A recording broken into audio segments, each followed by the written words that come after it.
Inside the box office, one ballsy Irish fan tries to scrounge a ticket to the hottest show of the night by asking the clerk to Google his name then see if you can turn me away while another sobs about flying over from Dublin under the impression that tickets were available at the door.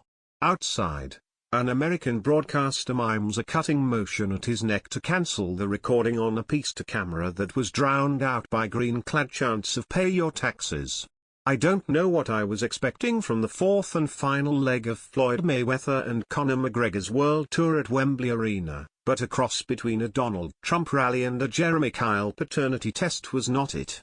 First Las Vegas, then Toronto, before New York and London. 4 stops, 3 countries, and one massive circus.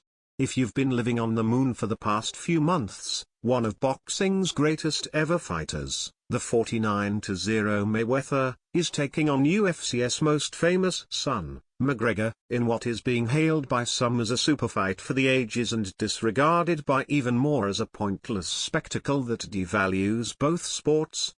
The Irishman, a mixed martial artist, cannot kick, knee or elbow and is consigned to just 4 walls, not the 8 of the octagon. He can only use his fists against perhaps the best defensive boxer of all time. Every ounce of logic suggests he doesn't have a chance. But imagine if he does, says one McGregor supporter. It would only take one good punch. Just imagine. It feels like an internet chatroom argument played out in front of millions, with cautious estimates predicting the fight will rake in 50% more money than the $600 million Mayweather vs. Manny Pacquiao made, the most lucrative fight in history. It is Usain Bolt against Mo Farah, over 100 meters. It is the All Blacks against the New England Patriots, with a football. It is Michael Phelps against Ben Ainsley, without a boat. And it is running 2 hours late. The whispers in the corridors of the arena are that McGregor is still sleeping off jet lag, and as the wait for his arrival drags on, bold predictions are made in the press room. Brexit happened, Trump happened, no one thought they were possible either, says one reporter, while another weighs up how much money David v. Goliath would have made today, and whether the latter should have had the foresight to ban slingshots. Something about the whole atmosphere is surreal. A sellout 10,000-strong crowd packing out Wembley just to see half an hour of verbal sparring ahead of a fight that is 42 days away.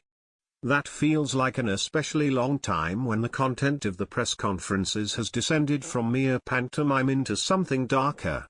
McGregor has been accused of racism, repeatedly referring to Mayweather as boy and describing Rocky III as the one with the dancing monkeys in the gym. Mayweather, more mellow and considered in his pre-showdown media briefing than the screeching facade he adorns on stage, gave an impassioned speech about the lack of respect from his opponent. But that was undone around an hour later when he directed homophobic slurs at McGregor. That particular language and rhetoric has threatened to overshadow what has been an otherwise intriguing, and often quite bizarre, series of exchanges. On Friday night, both men entered to flashing lights and booming music in front of a raucous and, shall we say, well-hydrated crowd. It was like Michael Jordan entering the court to take on the monsters in Space Jam, only the basketball match had been replaced by a sort of comedy roast face-off, a duel for the banter generation. The humor and put-downs are of the so bad it's good variety, and it will be some time before I shake off the image of Mayweather repeatedly yelling, "You're a microwave meal" at McGregor as though it was some kind of fatal bub. There have been nephew suits, $100 million checks, polar bear fur coats, and even some genuinely funny throwaway lines, especially from McGregor in Toronto. In London, the Irishman didn't have to work quite so hard to win this round. Mayweather's hard work rallying cry was drowned out by boos and chants of "sit down, shut up" from a predominantly Irish crowd, and when he instructed fans to point to the easy work, another catchphrase, the only fingers that were raised were middle ones. The atmosphere was electric, and it was hard not to get sucked in by the sheer pulsating energy of it all. These exchanges have become as much a part of the fight as the physical altercation itself, a chance to look for chinks in the armor and break down one another's psyche. The battle that's gone on between these two is epic, says UFC President Dana White.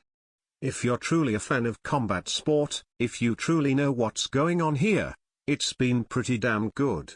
McGregor who won the world tour. It became something different from before, like a battle almost, a verbal type of battle. And people were even scoring it. If we are going to do that, then F it, let's do that. I smoked those 4 rounds. On the first round, the first stop, in Las Vegas, they set me up. No music, told me nothing. Rolled in, got it together, handled it. Went viral. That's a 10-9 to me. Toronto was a 10-7, he was dropped twice. Toronto was just a wipeout. Yesterday, in New York, he was alright, he was good. Maybe we both needed a little bit of rest. Then again, looking back at the images, with money raining down on me in a fur coat, they're iconic sporting images. They're not even sporting images. They're just iconic images. I still think I won that stop, and then tonight he got smoked again. I think 4-0 is fair, 3-1 if you want to be generous, but we're not being generous here.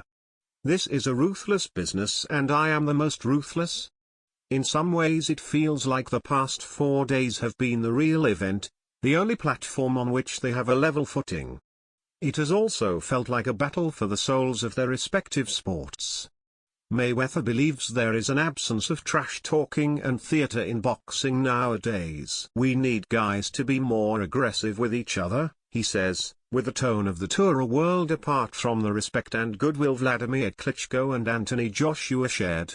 For UFC, the worry is that McGregor, the sport's biggest magnet, could outgrow them, and make other fighters restless. For the next 2 years I'm going to have every guy in the UFC wanting to box somebody, joked White. Away from the arena lights and in front on the media, McGregor, in full flow, unfiltered and uncensored, is a genuine delight. His journey has been a staggering one too.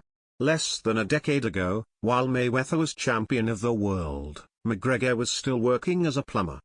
4 years ago, as he was keen to point out, he was fighting at the Forum in front of 500 people. Now here I am about to quadruple my net worth with one half a fight. Sign me up. No one is going to kick, knee or elbow, and it's against this little b.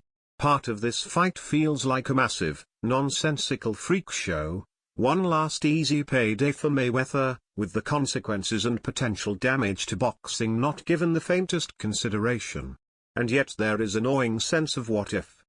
What if McGregor's confidence isn't mere bravado? What if he can back up his words? What if his style is too unorthodox to handle? What if he lands one good left hook? Just imagine. It's that unknown, 1 in 1,000 shot that will have everyone watching come August 26th. And I'm all in.